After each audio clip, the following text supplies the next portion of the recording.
Kaagad po natin si Dexter Ganibe mula dyan sa Philippine Air Force. Dexter, please come in. Yes, pinangalanan na nga ni Mayor Rodrigo Duterte ang 5 general ng dati nang pinabanggit na sangkot sa illegal na droga.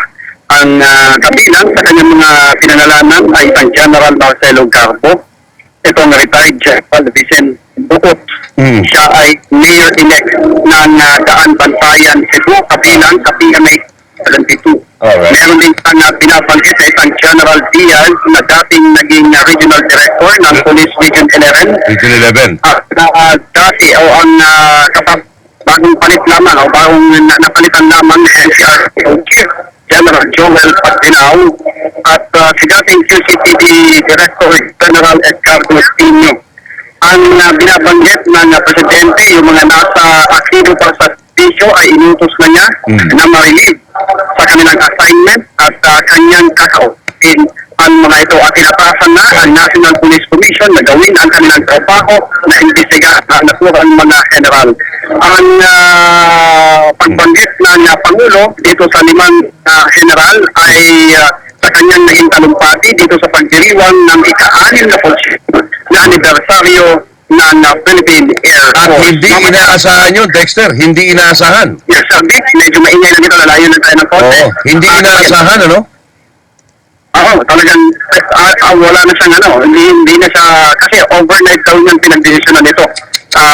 Is publiko yung mga pangalan dahil nagbigay na siya ng warning, subalit hindi sila tumalima kung sa kanyang binabanggit na magbiting at sa kanilang mga pwesto at ito na kanyang pinangalan. Ang binabanggit niya, hindi na kanya ugali na magpahiya ng tao sa publiko. Pero kailangan niyang gawin para matuto ang mga opisyal ng pulis at ito ay may kabilang pa na isang elected mayor sa bahagi ng Northern Cebu. Okay. Mamaya magbabalik ako sa mga iba pang itong naging pahayag ng Pangulo sa kanyang pagdalo sa Philippine Air Force Anniversary. Mula dito sa Clark Air Base sa Pampanga. Ito, Radyo Patrol 45.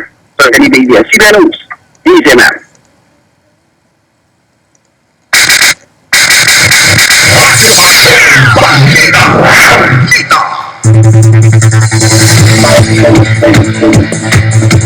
It is July 5, 2016, araw tayo ng Tuesday sa mga balitang pang-headlines ng Radyo Patrol. 5 PNP generals na sangkot umano sa droga, pinangalanan ni Pangulong Rodrigo Duterte.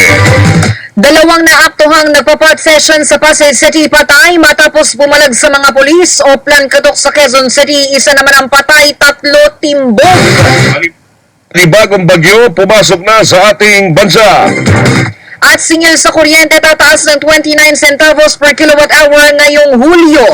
Electoral protest ni dating Vice Presidential Candidate Bongbong Marcos tatalakayin na ng Korte Suprema bilang Presidential Electoral Tribunal. At pampasaherong bus tumaob naman sa Coastal Road sa Cavite, 2 ang kritikal.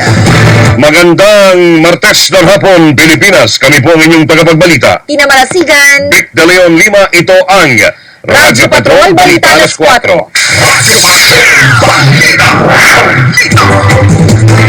Pinangalanan na ni Pangulong Rodrigo Duterte ang 5 opisyal ng Philippine National Police na sangkot umano sa droga sa kanyang pagsasalita sa ika-69 na anibersaryo ng Philippine Air Force sa Clark Air Base sa Pampanga.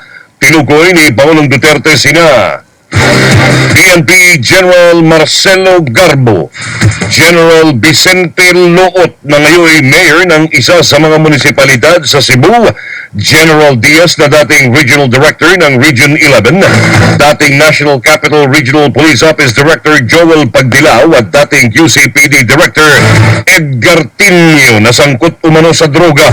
Ayon sa Pangulo, iniutos na niya ang pag-relieve sa mga ito sa kanilang assignment at inaasahan niyang sisiyasatin ang mga ito ng Police Commission.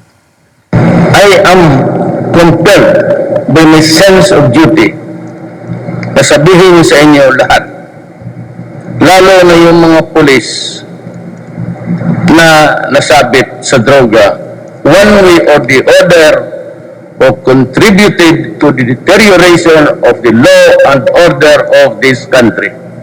I'd like to name publicly General Marcelo Garbo. He was a protector of the drug syndicates in this country. General Vicente Luo, who is now the mayor of Cebu, in one of the municipalities of Cebu. General Diaz, the former regional director of Region 11. General Pagbilao, former regional director in CRDO. General Tinio, former QCPD director. As this time, I order them relieved from their assignments and report to the Director General, who would like to talk to them, but certainly I would expect the Police Commission to do their thing. Imbestigahan ninyo ito at huwag ninyo akong bigyan ng saraswela na hanapin ninyo. Ang tinig ng Pangulong Rodrigo Duterte sa anibersaryo ng Philippine Air Force.